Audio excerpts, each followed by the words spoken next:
Programang ito ay rated SPG, striktong patnubay at gabay ng magulang ang kailangan. Namimiss ni Rigor at Lena ang isa't isa.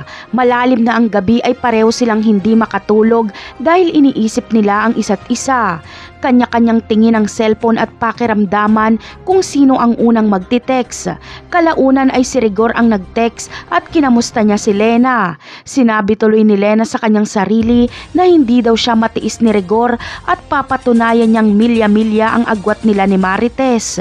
Samantala, hindi nagawa ni Santino ang inuutos sa kanya nila Lucio na pumatay ng tao.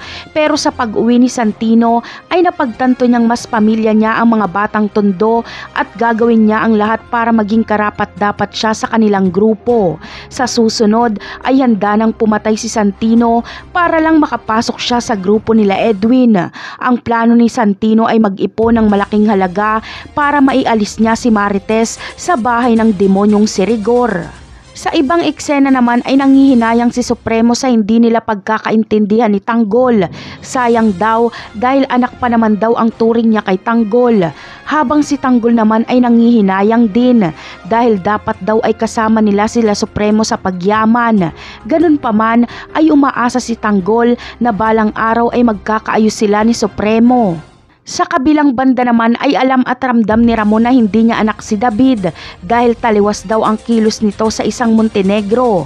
Aminado siyang wala siyang nararamdaman na anak niya si David.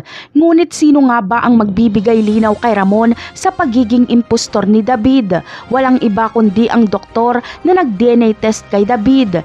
Kapag mahanap ito ni Ramon ay siguradong aamin ito na peke ang DNA result at napag-utusan lang siya ni Olga.